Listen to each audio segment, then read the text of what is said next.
I'm going to do this lesson a little unconventionally. Secondly, I will introduce myself. Hello, I'm Miss Chris, the lifelong teacher, specifically Miss Chris, the English teacher. In all of my lessons, in all of my life lessons, in all of my classroom experiences, you will see that I believe in life. And I bring life to my lessons. Literacy is for everyone. Okay, in this segment, we're going to be talking about clauses, sentence clauses, part 1. Now, as my brief introduction implied a moment ago, I'm going to do this a little unconventionally. Watch this. While she was eating. Great sentence, isn't it? While she was eating. You don't think it's a great sentence? Well, let me see. Is it a sentence? A sentence should have a subject and a predicate, or a main noun and a verb, right? Hey, okay. Was eating is the verb. She is, it's a pronoun, I know, but for our purposes here, we're calling it a noun because it is the main topic of the sentence, okay? So we have noun, verb. So it's a sentence, right? No, not right, wrong. What is missing? What is missing is a complete thought. This group of words, while she was eating, does not express a complete thought. It does not finish something. It's like a fragment. And there's something special about this particular fragment. And that is the word while.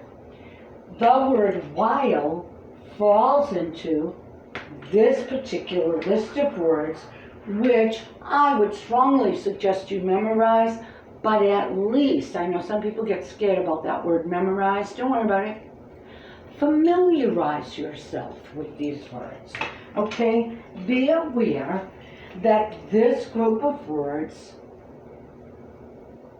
come onto the category of relative pronouns.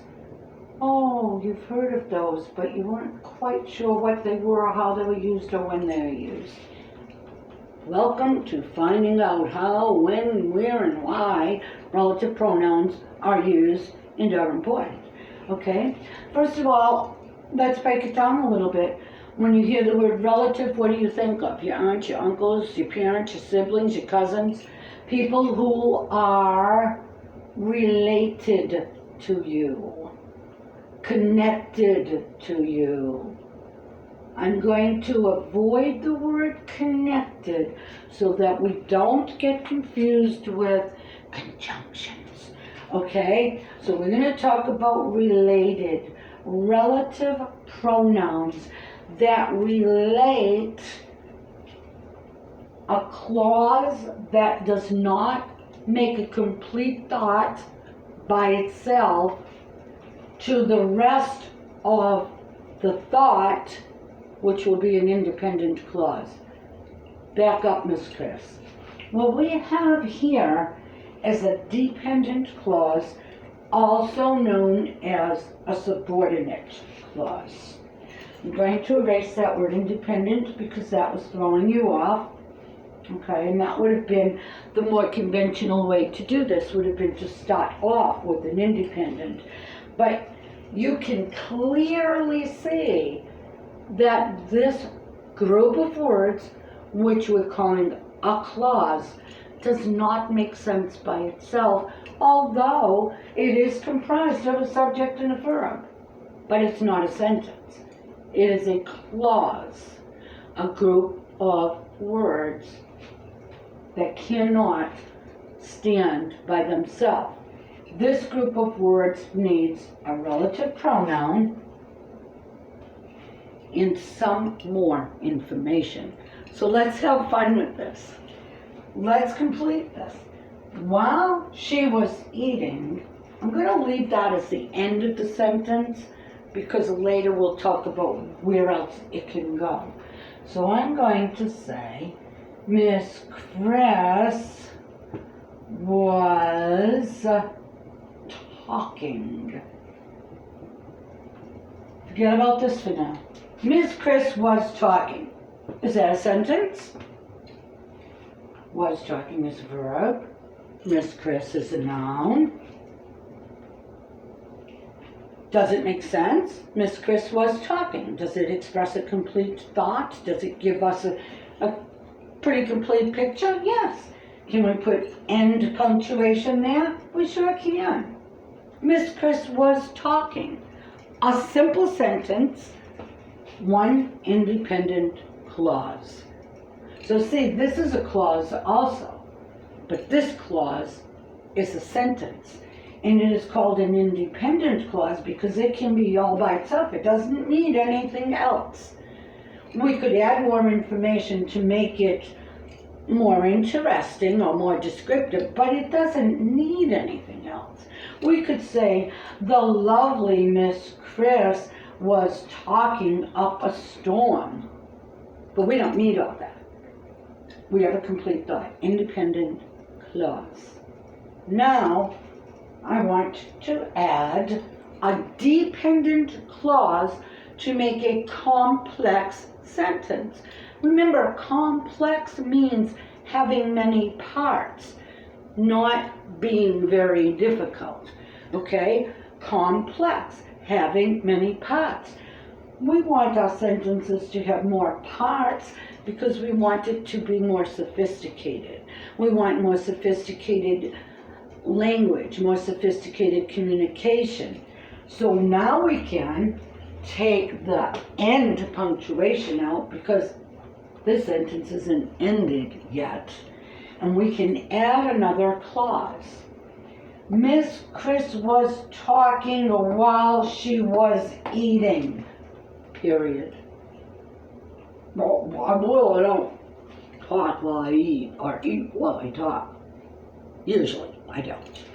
So, Miss Chris was talking while she was eating. A sentence. What kind of a sentence? Is it a simple sentence? No. Is it a compound sentence? No, we're not even talking about those right now.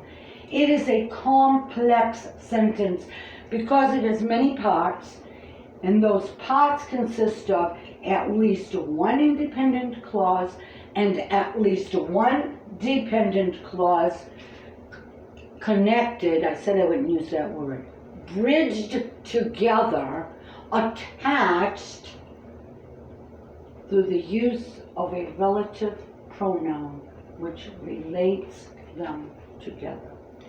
Now the dependent clause, which is this one down here, can appear at the end of a sentence, which is what we did here, or at the beginning of a sentence, or sometimes in the middle of a sentence.